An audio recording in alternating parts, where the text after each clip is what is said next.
Amen. That's what it said after you hear incredible communions and contributions like that. How do you say it? Amen. Yeah, that knows what it means, right? Amen. It means so good. You just spend church over. Let's go. Good morning. And I bring you greetings. I don't know where I'm at right now. I bring you greetings. Am I Chicago?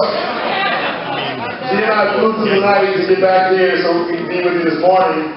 And I bring you greetings from Los Angeles. We were there to do some business with the church, but I was there to marry a dear friend of mine, Chris Bryant, some of you may know, to his new wife, Vanessa. And it was really exciting for us because, you know, I restored Chris. And then Geraldine, she actually studied the Bible. And a lot of the other social panels in there with Vanessa. So it was great to marry those two. Wedding number 67 for me. Wedding number 67. And when I left there, I had 3 more requests to do their wedding. They said, you got to buy my plane ticket because I can't afford a plane ticket out here. And we're going to have to make it so I have to fly through the night because I have no clue where I'm at this moment. So if I sound a little stranger than normal, please forgive me. Have a little breaks on me. Is it morning? Almost afternoon time. But I want to jump right in and continue our series of destiny. Why God saved you. But before I do, have you pondered the question? And have you listened to the lessons? First lesson we talked about was finding your destiny. And we learned that our destiny in life is to bring God glory, to expand His kingdom, making His name known, and to do good to others. We found that if that is not our destiny, then our lives will not be fulfilled. That we have been hoodwinked and bamboozled to believe in the American dream, and that would fill a hole in our hearts that was only meant to be filled by God Himself. We learned next that God didn't just give us His destiny and leave us hanging, but that He made us a masterpiece. That each individual that sits here today, God sat down and gave you specific amount of time to uniquely craft and create you beautifully in His image as He chose to do. And once He did that, He gave you work that He has prepared for you in advance to do. For why save you and leave you here to mess up the masterpiece? He left you the masterpiece here in order that you may do the work that He has caused you to do. We learn next that, you don't have to accept the assignment of your destiny. You can have your life, but it will always be God's will. God's will in the end will prevail. And that we cannot conform and be like the world, fighting, quarreling for our own way as spoiled brat children. But that we must be grateful disciples of Jesus who have received the grace of salvation with such appreciation that we cannot help but do the work God has prepared for us in advance to do. You see, that's the destiny of man. To bring God glory, to expand His kingdom, and to do good to others. Since we started this series, be honest with yourself this morning. Have you grown in your destiny?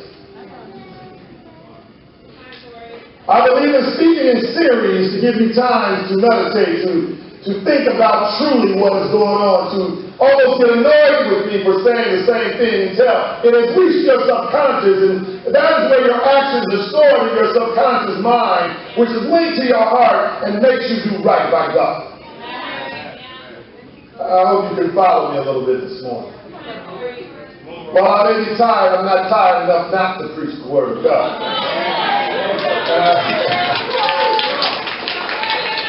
I told somebody I'd go back to my Baptist roots phone. You get some of that Holy Ghost juice and start working out a little bit right here. So when I pray that prayer, Lord, remove me and only let me say what it is you wanted to hear, don't blame me for what you hear this morning. Don't get mad at this messenger, because I got one for you today. You see, maybe some of you have not pondered that question and you have not grown. You have not thought about the most important question you can ask yourself in your thoughts and your actions, and I'm talking about when no one sees you, is how can I bring myself glory? I married a couple last night, as I said to them, I want to fail-proof your marriage.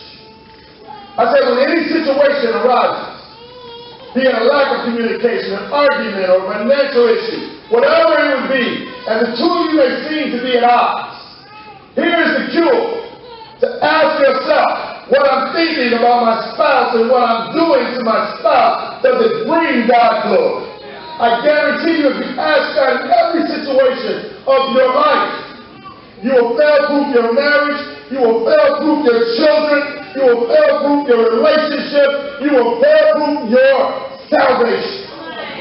Because your mind will be on bringing God glory. That sounds so religious to some of you.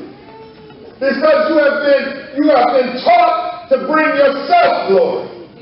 You have been taught to get what you can get out of the world.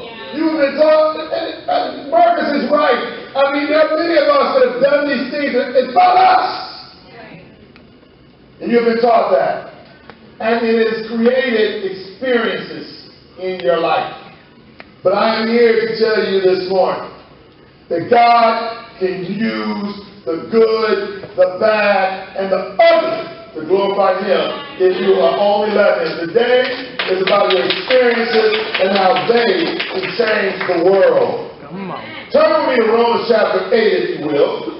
Well, we got to get a little busy. I know technology has stopped me from hearing pages turn, but those of you that have some pages, think a little loud for me. Let me know there's still some Bibles out there. There's something out there. Somebody need an amen where they get to Romans 8:28.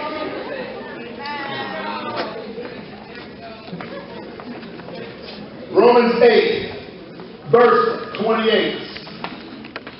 And we know that in all things, and I'm going to stop right there, all things.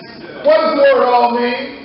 All, everything, not some things, not just anything, but all things, no matter where you are at this morning, no matter where you have been at all week.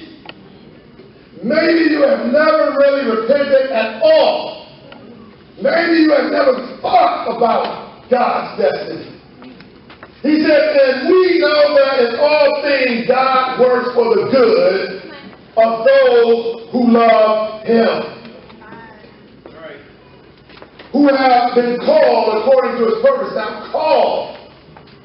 You know, when you take your cell phone and you use it every day. But when you get ready to make a call, you don't just flip through your contacts and point to a name and start ringing and dialing up somebody. You choose to call them for a reason. And see, God has called you, specifically you, in this room today. If you're not in this room today, He called you to hear this. But since you are, He has went through His Rolodex of lost souls and souls that need to hear this message and His children, and He picked you according to the purpose He has. But those God foreknew, He also predestined to conform to the image of His Son, that He might be firstborn among many brothers and sisters. He called you, and He was making you already to be like Jesus. If He called you, it was for that. For those of you that might be thinking, I can't be like Jesus. It'll never work. You hear it all the time. I think that's Jesus. No, He's called you because it was His design. It was His plan that you would be conformed to the image of His Son. So that His Son might be the firstborn among many brothers and sisters. See, the kingdom is always supposed to expand. See, glory to God, expansion, many brothers and sisters. And those he predestined, he also called. Those he called, he justified. Those he justified, he even also glorified. Is that not a merciful God to glorify you and me? What then shall we say? Now we know when and where this response can be said. It's for those that love him. What shall we say in response to these things? If God is for us. Come on now. If God is for us. See, now we're not be religious about it. We know we're called. We're called for purpose. We can be like Jesus. It's his purpose for us to be like Jesus. It's his intent for us to be like Jesus. And if that's his purpose, then who can be against us? I hope in this sermon that you will understand that God uses our good, our bad, and our bitter experiences to mature us in our destiny so he can fulfill his plan to expand his kingdom and for us to do good to other people. Today in the kingdom of God here in our fellowship of churches around the world, we have about 61 churches in 28 nations. We have a Crown of Thorns project that had 12 churches in it. We did number 11, Dubai, you did, just this past summer. And we will go to Hong Kong next summer, completing the worldwide goal of expanding God's kingdom through the Crown of Thorns. And so I thank all of you. Obviously, we all can't go physically, but I thank all of you that have worked so diligently on the missions portions of your contributions that make this happen. India says thank you to you. Mexico says thank you to you. Sao Paulo says thank you to you. Chile says thank you to you. Australia is saying thank you to you now. Lagos, Nigeria is saying thank you to you right now. Dubai is saying thank you to you right now. Bogota is saying thank you to you right now. And so many others around this globe are saying thank you for your effort. Now, we must complete the task. We have a couple weeks here to make this happen. And I believe that we can. But here's something that I want to say to you to guarantee it. You know, David said something very interesting when he was building. He said, shall I give a sacrifice to God that has cost me nothing? Roger alluded to the sacrifice that we need to make. It is okay to plunder the Egyptians. It's a term that came from when the Israelites left out of Egypt. They took all the gold and silver that the Egyptians had. And so the term plundering the Egyptians came about. It is great to depend, not to plunder the Egyptians. But in our new covenant of faith, the Bible teaches us in the first century church that when they came together, those 3,120 in Jerusalem at that point, none of those people could travel back to their homelands yet. And so what they did, they sold everything they had and gave to anyone as they had need. They didn't have any more Egyptians to go and plunder. They had to sacrifice for one another. And I want to call us today to continue plundering the Egyptians. But let's make the sacrifice that makes our mission successful this year in 2016. Can we do that? Can we do that? Are we willing to do that? I think some of you are. But maybe after the day, the entire room will be. You see, God uses the good, the bad, and the ugly of our lives to glorify himself and to do good to others. You take a sculptor, for instance, and you look at the sculptor and he's chiseling on this block of concrete, cement, or whatever he's making his object out of. And if you ever see one of them and they're pounding away at it, it doesn't look pretty. It doesn't seem like what the finished product looks like can come to be pounding on it that way. And you see, as it gets closer, the image comes out in the sculpture. The sculptor begins to delicately fine-tune this work of art, this masterpiece. And it becomes a lot more gentle. And now he chips away. He smooths away. He refines until he has his piece of art in his hand. You see, God chisels us in this way. He will have to sculpt us and break away those things and chisel us. And then he gets delicate. Sometimes he's soft with us. And other times he's got to get a sledgehammer out and beat us up. And he's got to do that. But then he starts to see the image he wants. And then you start conforming to be like his son. And then it's a little more gentle. You know, it starts to polish you. Come on, man. It starts to polish you up a little bit. All of these are called experiences. And they're the experiences that you experience on your journey with God. God will use our skills, our training, our interests to help us discover our purpose in life. And he will also turn our failures and sin into opportunities to form us into the people he created us to be. And even when we face injustice, or persecution, or an unbearable tragedy, God will transform your pain into passion if you will but let him. Let me say it again. God will transform your pain into passion if you will just let him. Some of the primary tools God uses to help us identify our divine destinies are our experiences, what's happening to us throughout our lives. God is able to thread together the good, the bad, and the bitter, ugly experiences that life has taken us through to shape a beautiful masterpiece of destiny and to accomplish his purpose in our lives. Y'all don't hear me this morning.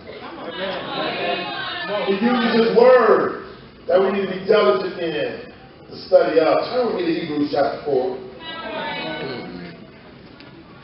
What's his instrument of choice?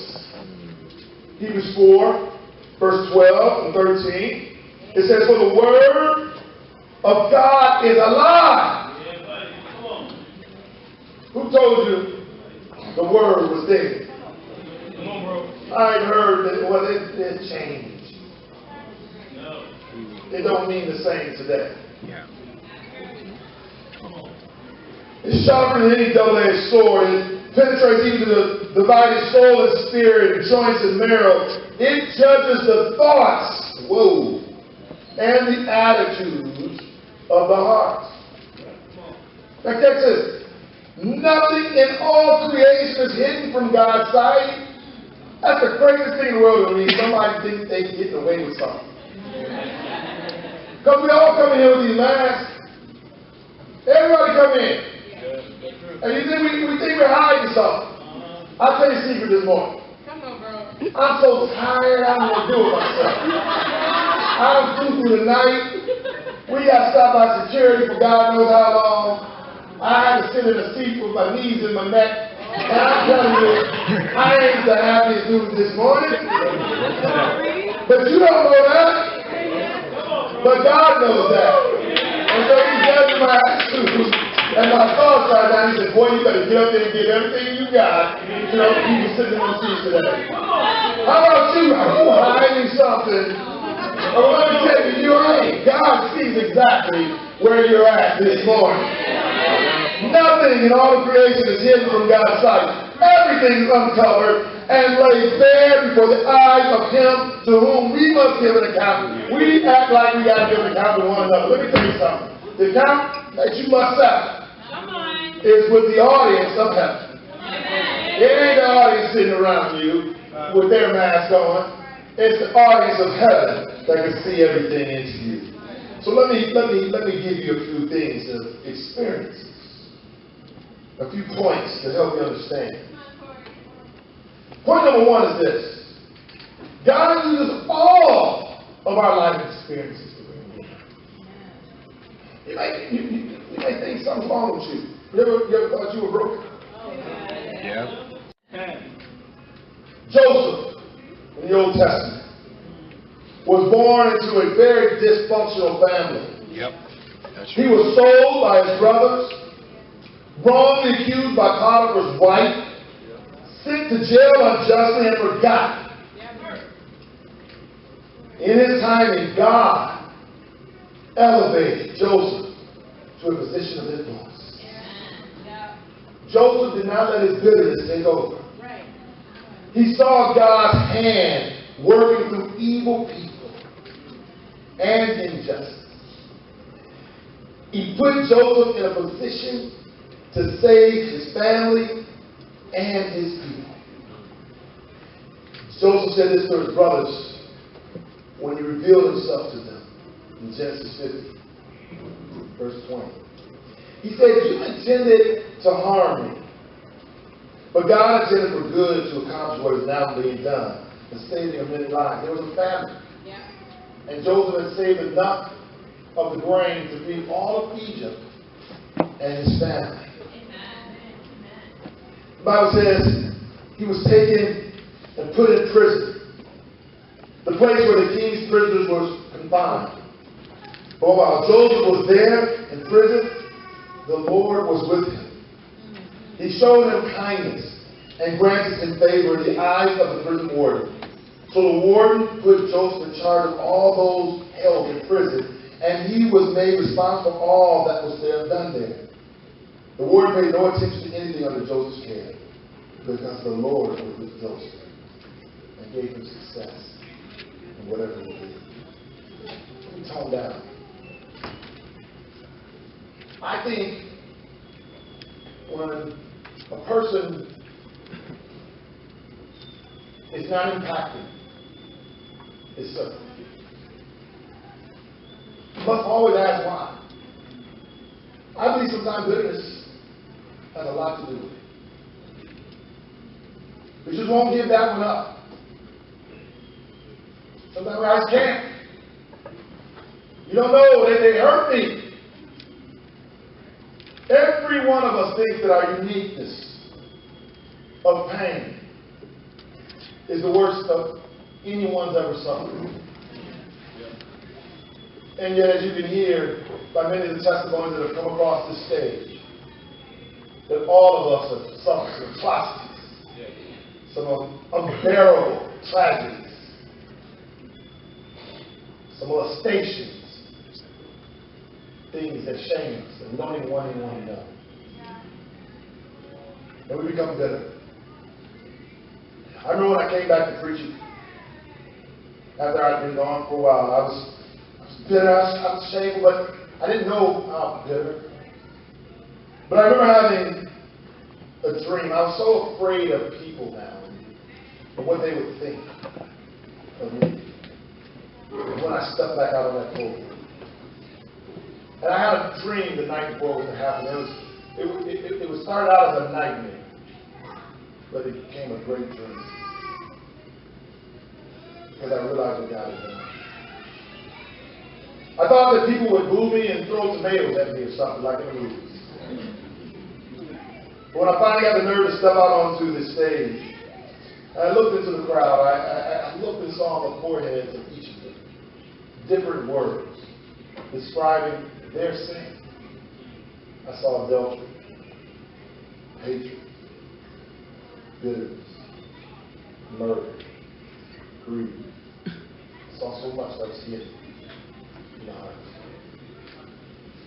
And so it being a dream, you know how dreams are, they can do anything. Yeah, right. There was a big mirror in the back that shared my reflection. And because I have repented and decided that my life would be used to bring God glory, I saw my own forehead and its word there. And it just simply said free. Free of all the guilt and shame that was done by my bad choices, done by misuse of my good experiences, or put in me by my bitter experiences that I had no fault in. Like my physical abuse growing up. And I saw that I now needed to be like Peter and to go back and strengthen my brothers and sisters. Now, some of us continue to go through the same experience because we will not learn the lesson. Or we blame someone else. Anthony Robbins, most of you know who he is, a famed motivational speaker who trained me for 2 years. He said to me, don't blame someone else for your problems, for when you do, you have just given them the power of changing your life. The power of change is in your choice to follow Jesus, to live out the biblical truths, or you will be brought back and back to learn the lesson. You see, Peter, the Bible teaches that when Peter was out fishing on the Sea of Galilee, he saw Jesus on the shore, and Jesus was cooking over a charcoal fire. The Greek word for charcoal is only used 2 times in the New Testament. Once, when Peter was warming his hands on the charcoal fire when he denied Jesus 3 times. And the other was when Jesus cooked Peter breakfast over the charcoal fire. God took Peter back to the place of his failure, to the charcoal fire, where he denied his Lord, humbled him, and then told him to go feed his sheep. Finally, Peter was ready to help others. You see, God's destiny for us is to bring him glory, to expand his kingdom, and to do good to others. You have that opportunity today. I don't know where you're at in your life, but if you're visiting, oh, you came to the right place. Amen. You came to the right place. It's your destiny. It's your destiny that you need. Study the Bible. See what God has in store for you. Your experience, every one of them, not one, will be wasted to bring in glory if you allow it. Yeah. I am thankful that God has put me through everything he's done. Some say, man, you've had a rough ride. No, I've had a glorious journey. Amen. Because like Joseph, I feel like God is right there by my side. And that is his promise for the disciple. I will never leave you. And to God be the glory. Realize that something's wrong with you. Put a little rejection on you. Tried to make you measure up to their standard. Yeah. You know, told you what you should be. Yep. And you believed it. Yep. They said if you don't have this and have that, you're not a man, you're not a woman. Yep. And perhaps maybe you bought into it, and so you went about things in a worldly way. The word worldly means God not in it. Right. And so you left God out of your decision making, and you went about trying to achieve your experiences of life to bring you your pleasure, but it didn't bring you what you thought it would. You see, God can use all your experiences to bring him glory. Through good, bad, and good experiences, God prepares us for our destiny. Right. God uses our good experiences to fulfill his plan. Point number 2. You know, many of you are very educated out there, and you may have great jobs, and you may have money, and you may have fame, and you may have all of those things. But much of what happens to you, good or bad, is from your choices. Yeah. You have way more control over the outcome of your life than you realize. Right. So many times we ask the question, God, why did you? And all the while, God is hearing you, but he's asking, why did you? I gave you an opportunity in a window and a door, and you chose a brick wall. Come on, Cory. And then we want to blame others. Yeah. What happens to you, good or bad, is by choice in so many ways. We cannot blame others for what happens to us. If you look at it and using good things, I hope I'm doing some good with my life. I play basketball. God gave me plenty of money, about 90 a month, Marcus. He let me. I've been here walking down the street, and people are saying hello since I've been back. And it's been fun, it's been incredible, but it's been also a heavy responsibility. Because now I need to share with them the destiny of God. That what they thought was my destiny to be a professional basketball player was not my destiny. But that my destiny was to bring God glory. And God has now given me a platform to do that. And will do the same for you.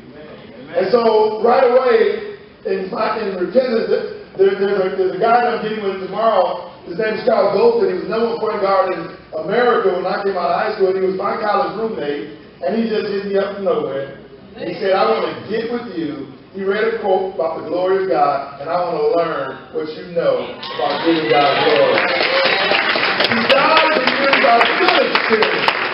Basketball was good to me. When you look at Saul, and most of you know Paul was Saul before he was Paul. And he was a Pharisee of Pharisees. He had reached a level in his life that's called faultless. That's perfection. And according to his Jewish custom, he had reached perfection. But yet, he was a crazy man. Look at Acts 22 with me real quickly, though. Let's find out how his good experience, his bringing up his good life, his good experiences. We think that we get good to stop with us.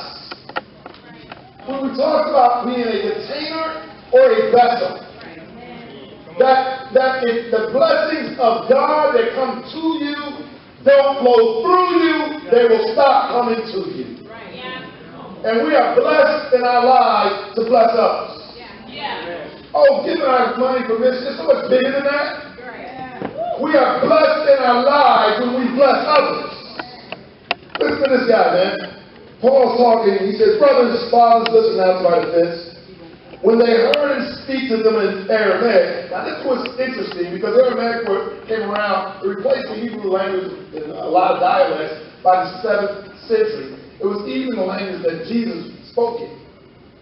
And so when they heard him speaking the language that Jesus was speaking, they became very quiet. And then Paul said, I am a Jew born in Tarsus of Sicilia, but brought up in this city. I studied under Gamaliel, was thoroughly trained in the law of our ancestors. I was a bad dude. I was just as zealous for God as any of you are today. I persecuted the followers of this way to their death, arresting both men and women and throwing them into prison. And the high priest and all the council themselves can testify. I even obtained letters from them to their associates in Damascus and went there to bring these people as prisoners to Jerusalem to be punished. So Paul is explaining that I have been raised. To be trained under him, that's like the Socrates or the Aristotle of the day. That's like being, if you're Princeton and you're Yale and you're Harvard and you're University of Chicago. That's being the best of you can get. And he took what was good, and his name no longer became Saul. Because the Lord stopped him. He saw that was in him. And he said, Saul, why do you persecute me? And Saul goes, Lord, there's a spiritual transaction here, because how did he know it was the Lord? But immediately he knew who was speaking to him. And he said, Lord, do you know who speaks to you? In your goodness in your life, God speaks as he gives you grace and blessings. Amen. God took Peter, a fisherman by trade, Now, to be a fisherman at that time, it didn't mean you with a one-line hook guy where you dropped it in and tried to get one fish. It says that they had boats and they had nets. This was a business. They were not poor at all. They were well-to-do. And God chose Peter. It says in Matthew 4, as Jesus was walking beside the Sea of Galilee, he saw two brothers, Simon called Peter and his brother Andrew. They were casting a net into the lake, for they were fishing. Come follow me, Jesus said, and I will send you out to fish for people. I'll make you fishers of men. At once they left their nets and followed them. They took their business, what was good, their good experience, to use to glorify God. I think about Moses. Moses being raised as a prince of Egypt. Moses had ability. Moses was a bad boy in Egypt. He would have what we call a little bit today swag. Yeah. Y'all seen the thing, man. That's how he walked around.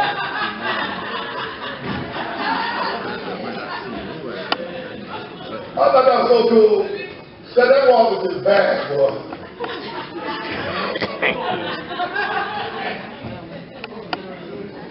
He put that stuff around.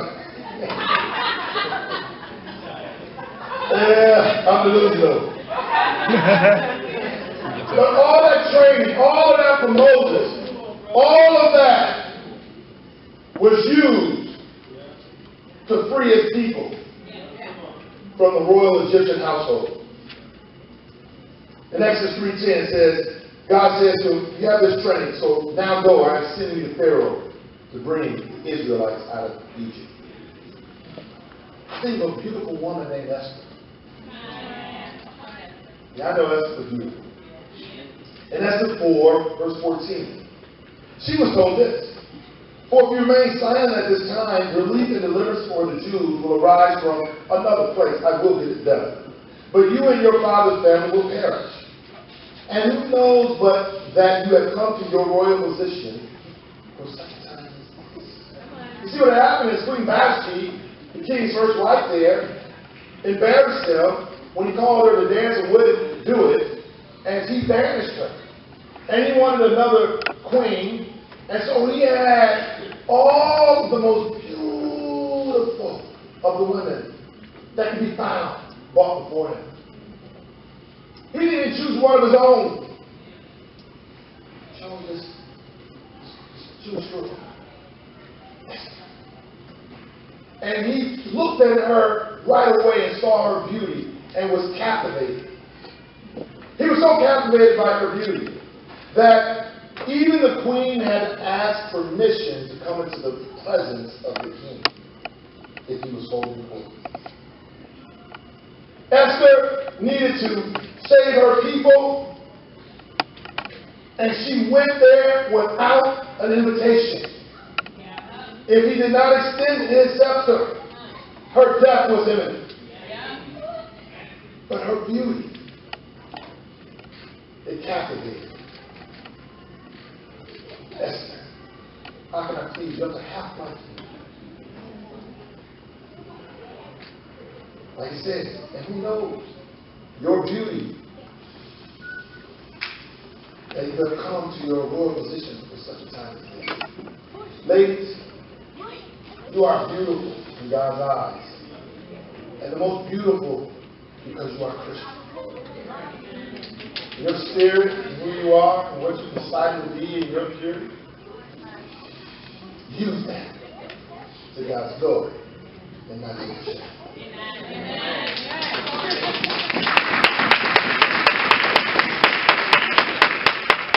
Number 3, God will use your bad experiences to achieve His will. Now, what are bad experiences? What are bad experiences? I'm going to help y'all a little bit. They are mistakes, they are sins, they are failures, and they are consequences and regrets that you occurred because of your own choices. Bad experiences. We're going to get to another one. But they're by your own choice that you did it. Now, God can take your bad choice and your bad experience and turn them into tools to bring him glory if you do two things. The first is repent. I'm so proud of Marcus, I don't know what to do with myself. It takes a lot to go that deep into your sin and share who you are. Yeah, that's right. It's very difficult. He's very proud of him today. But he's repented. And number two, he's accepted his destiny, which is to bring God glory, expand his kingdom, and do good to others. Peter denied Jesus 3 times. We can say that's a pretty bad failure, can't we? Yeah. Bad choice, his choice. God used that failure to humble Peter and prepare him for ministry and to strengthen other Christians. Right. My prayer for Letty as she was being restored is that now her only fail-proof way not to return again to her sin is to now strengthen somebody else. Come on. For the Christian that is given salvation not to return to strengthen somebody else, it is inevitable that you will return to your own sin. Yeah. This is why it's paramount that we share our faith. This is why we study the Bible with others. This is why we diligently pray for one another. Yeah. It is the only way to keep us. See, because you can't pray really when you're in a bunch of sin, can you? You try it and prayer don't feel like you're getting past the ceiling, huh? Like you're praying like you're bounce right back down to you. Like you're praying, something coming back at you. You just ain't going, it ain't happening.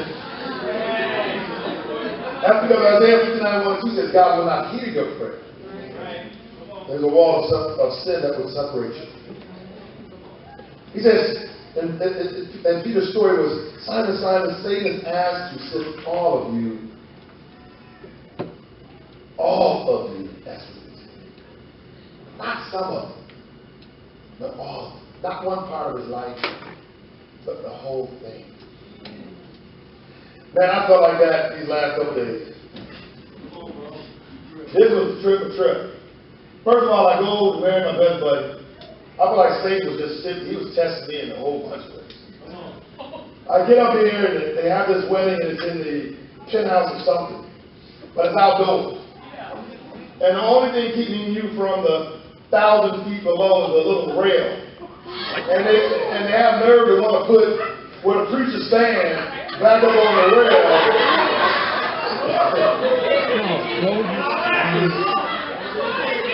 Now I'm 6'7", but I'm down almost scared of heights like never before. I'm holding my nose and I'm trying to talk to Chris and Vanessa. And I'm reading right here. I'm feeling for this thing every now and then. I ain't too close to it. As long as I can't feel it, I know I'm not that close. And I'm reading, everybody's looking like, what's wrong with it? And, you know, I'm like, let me just tell y'all, I'm afraid of heights, and I'm going to get through this the best I can. I have not forgotten my words. I'm just scared to death of this. But not only that, but then we have a 9:15 flight. So all I got time to do is to say, okay, I now pronounce you husband and wife, Christian, kiss your bride, and he kisses her, and we go in and we take a couple of stops out, and then me and G are heading to the airport, because we got a 9:15 flight. Going there, I don't ever fly Spirit Airlines.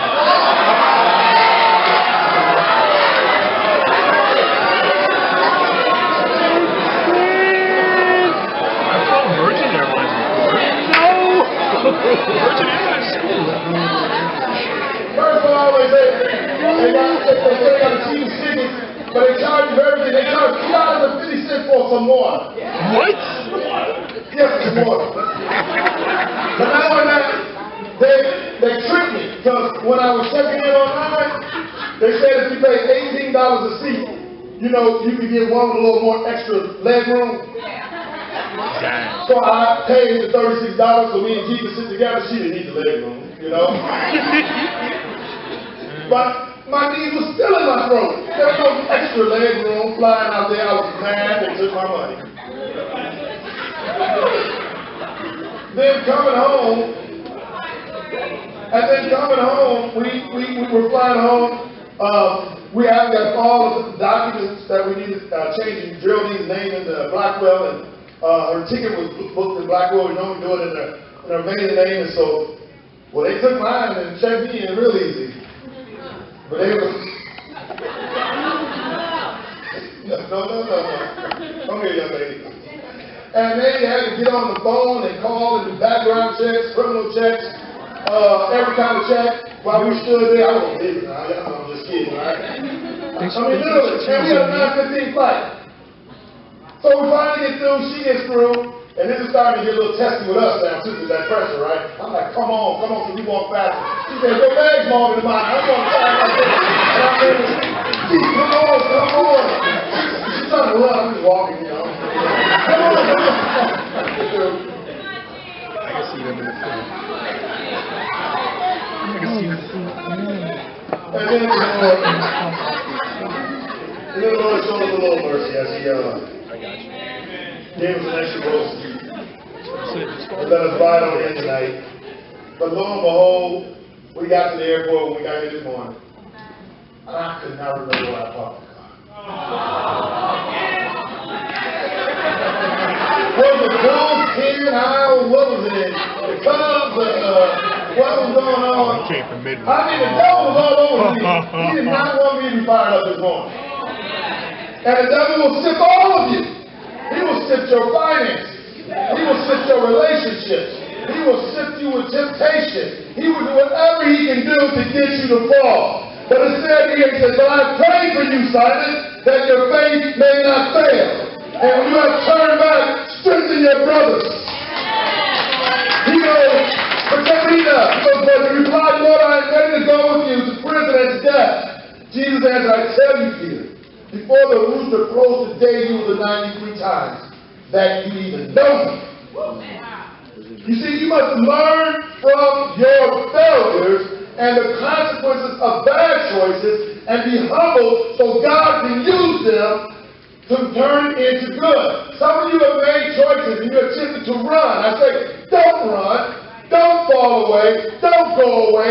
Don't stop sharing your faith. Don't stop growing in the Lord. Fight, and continue fighting and pray your finish for Jesus Christ.